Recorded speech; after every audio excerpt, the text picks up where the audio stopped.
Assalamualaikum warahmatullahi wabarakatuh. Semangat pagi anak-anakku. Hari ini kita bertemu kembali dalam pembelajaran IPS, Ilmu Pengetahuan Sosial, dengan saya Ibu Umaria. Semoga kalian hari ini masih tetap sehat dan selalu semangat untuk mengikuti pembelajaran jarak jauh.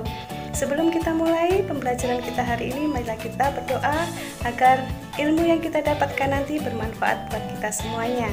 Bismillahirrahmanirrahim. Baiklah anak-anakku, untuk materi kita hari ini masih tentang bab 1 dengan submateri pengaruh perubahan dan interaksi keruangan terhadap kehidupan negara-negara di ASEAN. Kalian simak dengan baik penjelasan yang Ibu sampaikan nanti, dan nanti ada tugas yang harus kalian kerjakan. Tetap semangat untuk belajarnya. Sukses untuk kalian semuanya.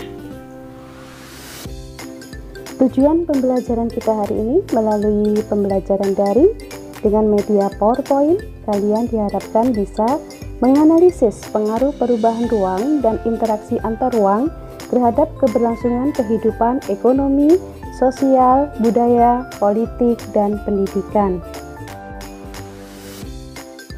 Yang pertama, perubahan ruang dan interaksi antar ruang akibat faktor alam. Kondisi alam negara-negara ASEAN yang relatif sama atau homogen memudahkan interaksi antar negara dalam bentuk kerjasama.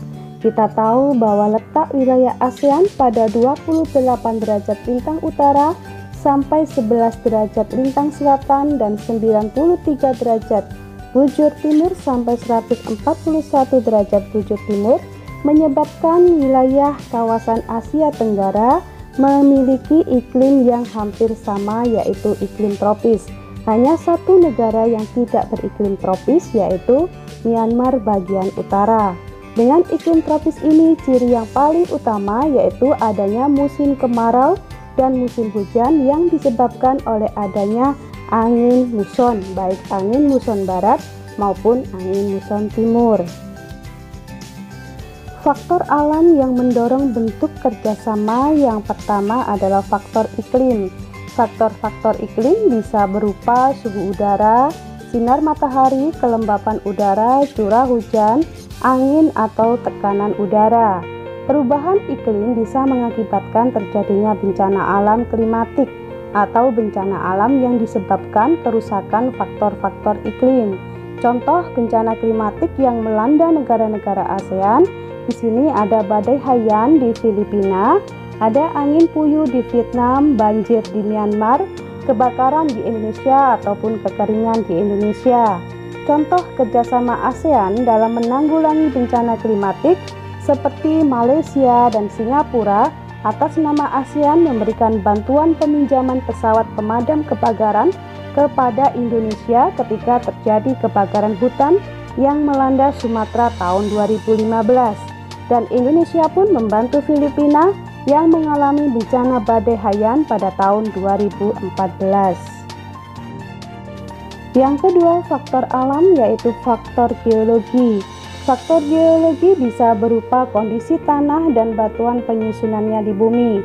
Secara geologi, wilayah ASEAN terletak pada daerah tumpukan antar lempeng dan rangkaian pegunungan Sirkum Pasifik dan Sirkum Mediterania, di mana mengakibatkan wilayah ASEAN banyak terdapat gunung berapi dan bisa menyebabkan terjadinya bencana gunung meletus dan gempa bumi serta tsunami. Contoh bencana geologi yang melanda negara-negara ASEAN seperti tsunami di Aceh, Indonesia, gunung Tal meletus di Filipina, gempa bumi di Malaysia, gempa bumi di Myanmar, ataupun gunung Merapi meletus di Indonesia. Contoh kerjasama ASEAN dalam menanggulangi bencana geologi, negara-negara ASEAN melalui Pusat Koordinasi Bantuan Kemanusiaan memberikan bantuan kepada Indonesia ketika Indonesia mengalami bencana tsunami di Aceh pada tanggal 26 Desember tahun 2004. Yang ketiga, faktor alam yaitu faktor ketersediaan sumber daya alam atau SDA. Hampir semua negara-negara ASEAN memiliki sumber daya alam baik berupa barang tambang non-hayati dan hayati, kecuali Singapura memiliki keterbatasan sumber daya alam karena wilayahnya yang sempit tapi menguasai perdagangan dan industri. Contoh sumber daya alam yang non-hayati atau barang tambang ada timah, mangan yang banyak diproduksi di Thailand, minyak bumi dan gas alam Brunei Darussalam, ada batu bara, emas, minyak bumi, timah dan perak di Indonesia. Sedangkan contoh sumber daya alam hayati ada karet dan kelapa sawit di Malaysia, padi Thailand, kelapa dan tebu di Filipina, kopi, teh, padi, hutan Indonesia. Contoh kerjasama ASEAN karena faktor ketersediaan sumber daya alam, yaitu salah satunya Indonesia mengekspor hasil pertanian dan tambang ke Singapura untuk diolah menjadi berbagai barang kebutuhan pokok, dan hasil hutan laut dari Indonesia dan negara-negara ASEAN lainnya banyak diekspor ke Singapura sebagai negara industri. Berikutnya adalah pengaruh perkembangan ilmu dan teknologi terhadap perubahan ruang. Yang pertama yaitu teknologi transportasi yang dimanfaatkan untuk memindahkan barang dan manusia dari satu tempat ke tempat yang lain. Pengaruh perkembangan teknologi transportasi antara lain mengubah kondisi wilayah di suatu negara. Ada yang pertama yaitu perubahan penggunaan lahan produktif seperti sawah, hutan dirubah menjadi sarana transportasi seperti jalan tol, bandara, atau terminal. Yang kedua, pengaruhnya yaitu kemacetan semakin berkurang dan jaringan transportasi menjadi lancar. Yang berikutnya, teknologi komunikasi yang dimanfaatkan untuk bertukar informasi. Pengaruh teknologi komunikasi sangat menguntungkan karena dapat mengurangi jarak dan waktu, tetapi dapat juga membawa kerugian seperti mengurangi intensitas interaksi secara langsung antar masyarakat. Contoh perubahan yang terjadi dalam kehidupan masyarakat di negara-negara ASEAN sebagai akibat perkembangan teknologi transportasi dan komunikasi dalam aspek sosial. Satu, bertambahnya jumlah penduduk dalam waktu yang singkat. Kedua, kebutuhan transportasi massal semakin tinggi. Yang ketiga, maraknya perdagangan manusia. Yang keempat, kerjasama luar negeri semakin mudah. Dalam aspek ekonomi, bertambahnya pendapatan negara, nilai barang lokal semakin meningkat seiring dengan permintaan mata uang asing. Dan yang ketiga, barang-barang asing atau impor semakin mudah dijangkau. Sedangkan dalam aspek budaya, terjadinya akulturasi atau pencampuran budaya, perubahan sistem nilai dan norma, terjadinya gaya hidup hedonis, aliran-aliran yang bertentangan dengan budaya semakin mudah masuk. Dan yang keempat yaitu dalam bidang atau aspek keamanan, gangguan kondisi keamanan semakin rentan, narkotika dan obat-obatan terlarang semakin mudah untuk masuk. Kemudian yang ketiga, jaringan kelompok perusuh antar negara semakin mudah diorganisir. Berikutnya, pengaruh perubahan ruang terhadap kehidupan ekonomi.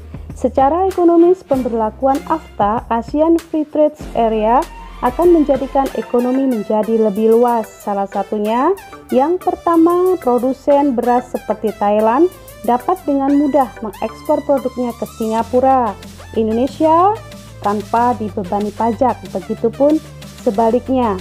Yang kedua, pilihan konsumsi semakin banyak, baik kualitas maupun harganya. Yang ketiga, kegiatan produksi suatu negara ASEAN akan dapat dengan mudah dipasarkan ke negara lain.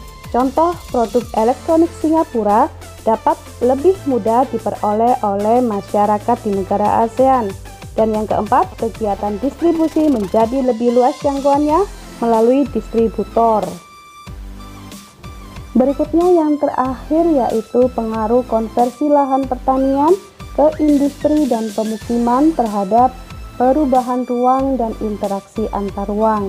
Kalian pasti pernah mendengar kata reklamasi. Reklamasi adalah alih fungsi lahan pantai menjadi daratan. Sedangkan konversi lahan merupakan salah satu bentuk reklamasi yang berarti mengubah lahan pertanian menjadi lahan pemukiman atau lahan industri. Nah, anak-anakku, konversi lahan pertanian ini sering terjadi di negara-negara berkembang, terutama negara-negara ASEAN dengan laju pertumbuhan penduduknya yang relatif tinggi seperti di Indonesia, Malaysia, Thailand, Vietnam, Laos, Kamboja, dan Filipina. Konversi lahan biasanya terjadi terutama di daerah pinggiran kota ataupun area persawahan yang letaknya berdekatan dengan fasilitas umum seperti pasar. Nah, akibat dari konversi lahan dari pertanian menjadi industri, yang pertama di sini adalah lahan pertanian berkurang sehingga produktivitas pangan menurun. Yang kedua, lahan pertanian sekitar industri berpotensi terkena imbas pencemaran limbah atau polusi dari industri baik tanah, air, dan udara. Dan yang ketiga, mengancam ketersediaan lahan pertanian. Untuk akibat konversi lahan dari lahan pertanian menjadi pemukiman, luas lahan pertanian semakin berkurang sehingga produktivitas pangan semakin kecil. Kedua, petani dan buruh tani kehilangan mata pencaharian. Ketiga, hilangnya lahan RTH ruang terbuka hijau. Dan keempat, berkurangnya lahan resapan air. Baiklah anak-anakku, sekarang kita sudah sampai pada tugas aktivitas individu yang harus kalian kerjakan secara individu. Ada 5 soal yang harus kalian jawab dan kalian kerjakan. Yang pertama yaitu mengidentifikasi bentuk kerjasama ASEAN akibat bencana faktor alam, baik itu faktor iklim maupun faktor geologi. Kalian cari identifikasi dengan baik bentuk bencana alamnya seperti apa, negara yang mengalami bencana alamnya, dan bentuk kerjasamanya. Yang kedua, kalian bisa mengidentifikasi bentuk kerjasama karena faktor ketersediaan sumber daya alam, yaitu di sini kalian sebutkan nama sumber daya alamnya, negara penghasilnya, dan bentuk kerjasamanya seperti apa. Yang ketiga, mengidentifikasi contoh perubahan yang terjadi dalam kehidupan masyarakat di negara ASEAN sebagai akibat perkembangan teknologi transportasi dan komunikasi dalam aspek sosial, ekonomi, budaya, dan keamanan. Yang keempat, mengidentifikasi pengaruh perubahan ruang terhadap kegiatan ekonomi negara-negara ASEAN. Dan yang terakhir, identifikasi akibat konversi lahan pertanian menjadi lahan industri dan lahan pemukiman. Baiklah anak-anakku, terima kasih atas perhatian kalian semua. Semoga pembelajaran hari ini bermanfaat untuk kalian. Tetap semangat belajarnya dan jangan sampai lupa untuk mengerjakan tugas yang sudah Ibu berikan. Tetap jaga kondisi kesehatan dan selalu untuk berdoa agar pandemi COVID-19 ini segera berakhir sehingga kita bisa belajar langsung di sekolah dengan bertatap muka. Sukses untuk kalian semuanya. Ibu akhiri, wassalamualaikum warahmatullahi wabarakatuh.